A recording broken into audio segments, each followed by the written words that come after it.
is Mike Aichenbaum, and it's my honor to be the Director of Hosts for Hospitals. We're a network of private families in the greater Philadelphia area who provide free lodging at our homes for our patients and their family members coming to all the hospitals in greater Philadelphia. Back in 2001, when our organization had just begun, one of our hosts, her name is Angie, told me about what one of her guests had said to her. His name was Tom. He was from Ohio, and he had driven 8 hours to the hospital at the University of Pennsylvania to receive care for a stage 4 cancer. Angie told me that Tom had said, "Staying at your home makes me feel as if I matter in the world."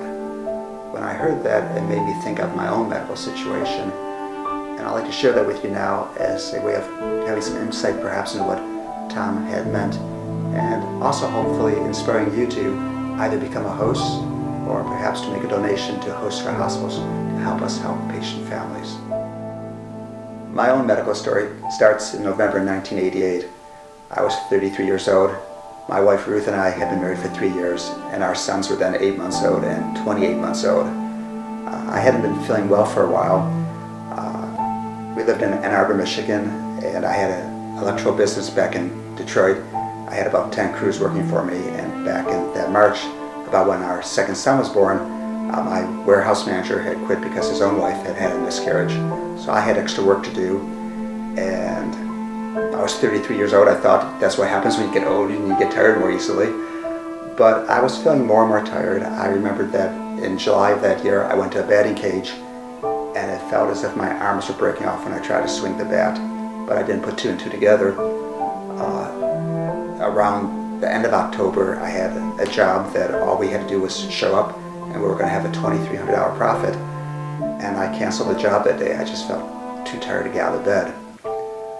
Ruth and I thought that perhaps I wasn't eating properly, so we made sure when I came home she was going to have food ready for me on the table. And on this one particular night, the drive back from Detroit was about an hour, and the last 5 minutes or so, I could just barely keep the car on the road.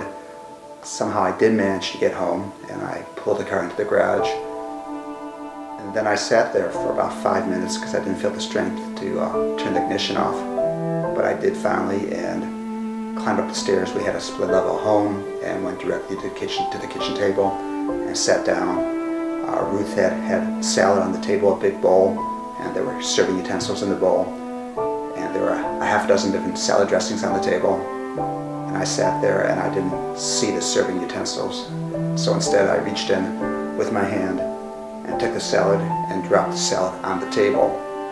And then I proceeded to look for the salad dressings, which again were right in front of my face, but I didn't see them.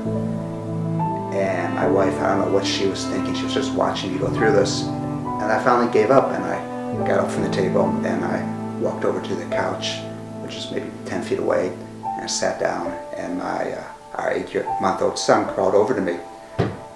And our other son was at the table in one of those seats that's strapped to the table. And I looked over at him, and then I looked down at our son on the floor. I looked back at this one, and then down at this one. And I finally said to Ruth, "His name is David," and I can't remember his name.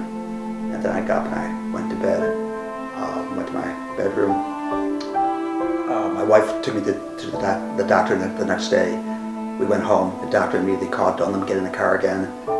And the next day we went to the University of Michigan Medical Center and saw a specialist. And he said to us, "I'm sorry, there's nothing that can be done for you."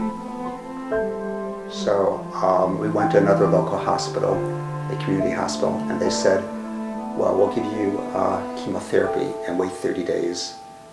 And if you don't get into remission, then we'll do it again. And if that doesn't work, then there'll be nothing that can be done for you." So we tried that, and I entered the hospital. I was in the hospital for 30 days, got the chemotherapy, and then the results came back that I did not go into remission. So at that point, they released me to go home and to figure out, what our next step would be. And my wife was in the kitchen with my parents. I think her father was there. But I was in the bedroom, and I cried uncontrollably, the way you would cry if you knew you were about to die.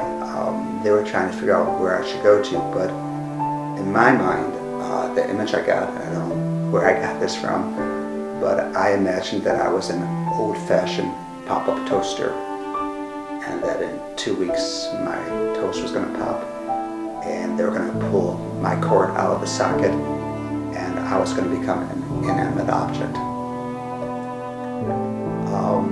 When Angie told me that Tom said to her, "Staying with you makes me feel as if I mattered in the world," I imagined that Tom was probably feeling something like I felt then, wondering if you would even have a place in the world anymore.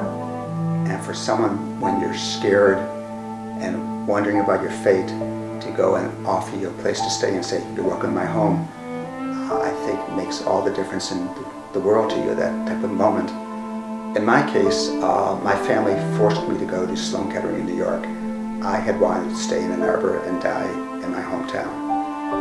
But they forced me to go, and a wonderful doctor there did get me into remission, and I had a bone marrow transplant, and 2 years later the doctors announced that I was cured. But during that time I was in New York, I was an inpatient for 6 months, and for lodging for our sons, whose names are David and Josh, and my mother and my father, when he could come in from out of town, it cost us $3,000 a month, over $20,000 altogether. In the year 2000, we founded Hosts for Hospitals so that patient families coming to Philadelphia wouldn't be in that situation of worrying about where they would stay. And more importantly, they would have a caring place to stay where they could feel that they, in fact, had a place in the world. So we now, on any given day, are lodging 10 to 20 patient families. But the fact of the matter is that we can lodge many, many more families, because the demand in Philadelphia, which is a major medical center, is so great for patient family lodging that if we had more hosts, we could lodge many more of these families. And we also need to have more funds so we can hire another staff person. Right now we do what we do with just 2 people, one to recruit new hosts and one to make guest placements. And our bottleneck is that we need to hire a 3rd person so that we can place more patient families.